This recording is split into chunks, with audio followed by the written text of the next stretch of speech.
available. Leaving right now, just $40.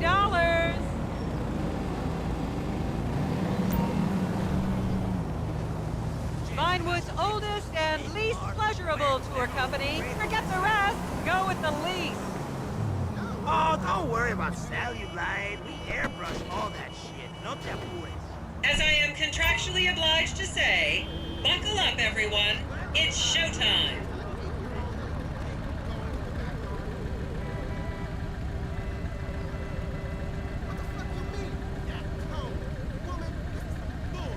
Vinewood is often referred to as the anal bleaching capital of the world.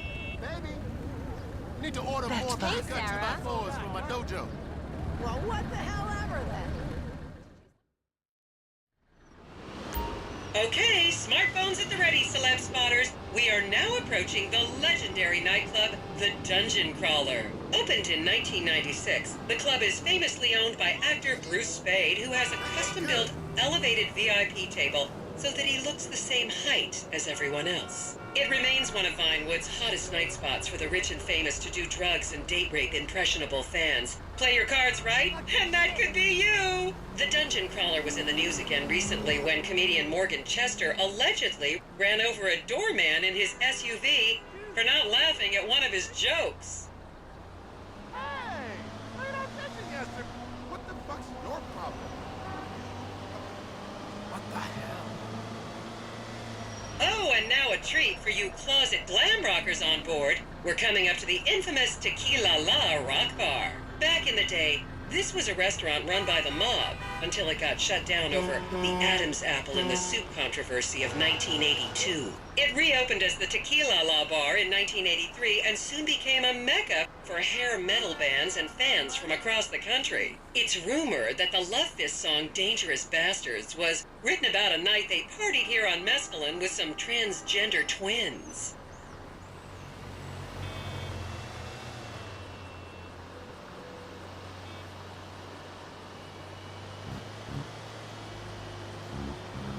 Shitty. Many interesting layers to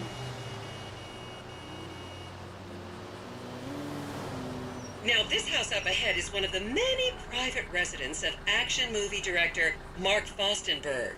Fostenberg still maintains he was out of town when a 15-year-old Mexican girl was found dead in his pizza oven in 2007. The case was settled out of court and all charges were dropped. The girl's family now live on the next street.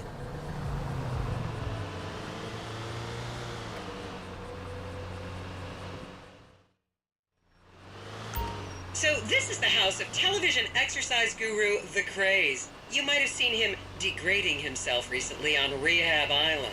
Do any of you remember the 80s? Huh, strange times. People didn't go to the gym back then. They did jumping jacks in front of the TV and leg warmers and headbands. The Craze swapped his gold lame leotard for a crack pipe in the 90s, but is reportedly now clean and in the best shape of his life. That's Vinewood's code for he's trying to make a comeback.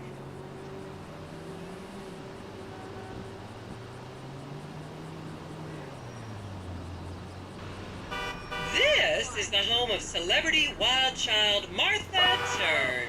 Daughter of 70s comedy star Joni Term, Martha spent her teens partying on booze, her early 20s partying on coke, and her mid-20s staring at her shoes on heroin. Her tell-all autobiography about the difficulties of growing up really rich in Vinewood only sold 30 copies last year.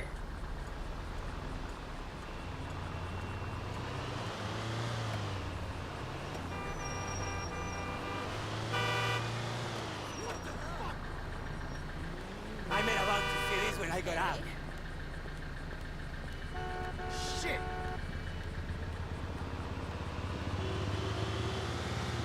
I should remind you this is a no-smoking bus. Unless, of course, it's medical marijuana, then you're all right.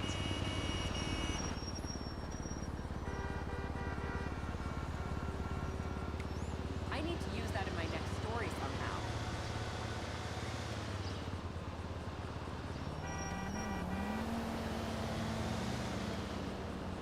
Talk about a good investment. Just up ahead is another place to see and be seen in Rockford Hills, The Richmond Hotel. An iconic entertainment industry hangout, sleazy producer types have been promising to make young girl stars here for over 100 years now. Not gonna lie, I did some shameful things in that lobby bar in my youth, but I've put that period of my life behind me now.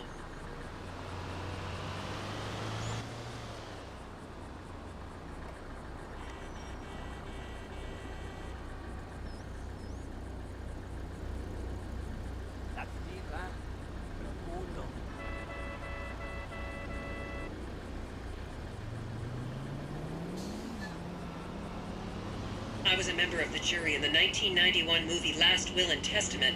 They cut my line. Huh? I did not know that. What's up, man? Hey there! What's going on, my dude?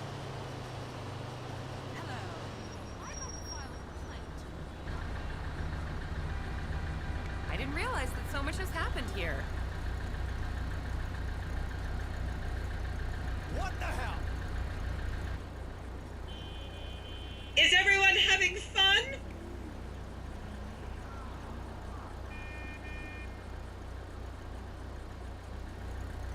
I wonder what the real estate market is. This is a sick ride. I gotta get you the number of that headshot guy. Here you can see the landmark Weasel Theater, which was opened here in Morningwood in 1930. Some of the biggest movies in history have premiered at this theater, including Blue Blood, Shoulder of Orion, and The Many Wives of Alfredo Smith. You might remember the controversial premiere of the gladiator comedy Lions and Donkeys in 1984, when star Chip Hampton walked up the red carpet with two slaves in chains. Well, that's real. Hey, what's going on, brother? Someone filmed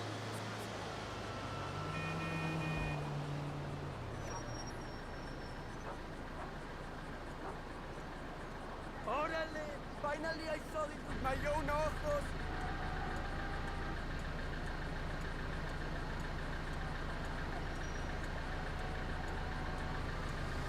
Ooh!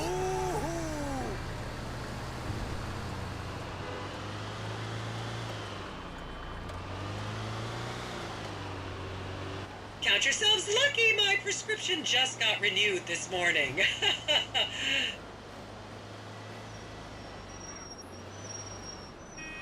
See me at the club tomorrow. Prison, I read about Oh, this. you're too much.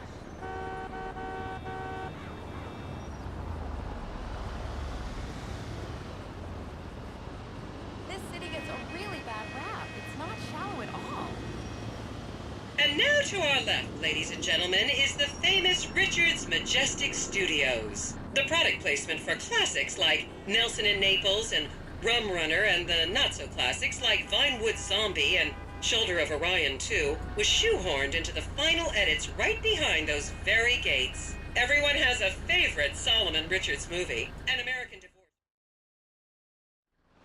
Holy shit! Okay, people, get those cameras out. This is Portola Drive. You won't get a better chance to spot a celebrity in its natural habitat. As you can see, the recession hasn't hit this part of town very hard. These are some of the most offensively high-end designer stores in the country. And now, some fun trivia for you.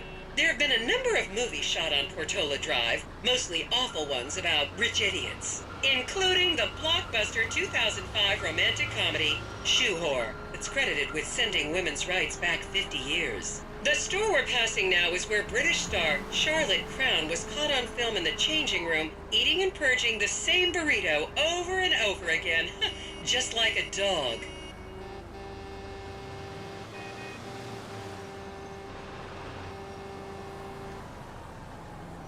Hey, you! What's up? Man, I wish I had the rights to that.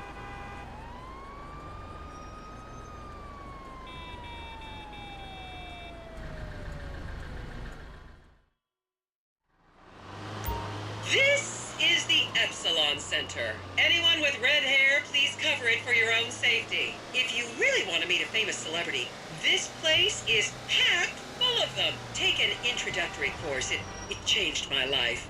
Kiflam! Hey, man, what's up?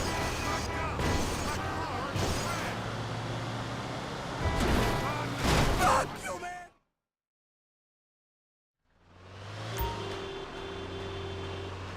And here is City Hall. This is where the mayor's office is, if any of you care. You might recognize this building from the 20-minute final dogfight to save Earth in the movie Invasion Los Santos. Raising that little shit. Here's your problem.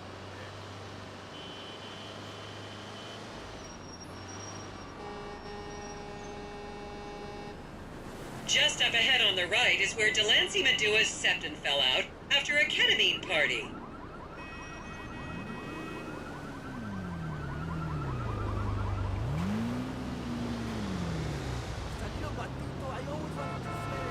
What's happening?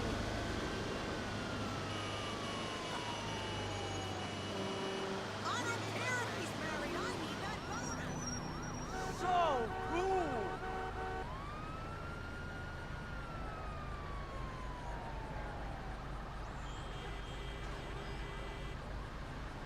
I made about to finish when I got out. Hey!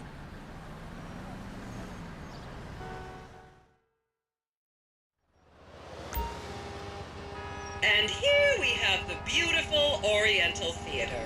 Riots broke out on the theater's opening night in 1928 as desperate fans tried to get upskirt shots of the legendary silent movie star Miriam Turner, much like you're doing today, except with really heavy cameras. My daughter tells me it isn't politically correct to say Oriental anymore, but considering some of the other common terms for Asians in the 1920s, the name could have been a lot worse. There's a saying that to go to Los Santos and not see the Oriental Theater is like going to China and not visiting a burger shop. You know, I've never really understood.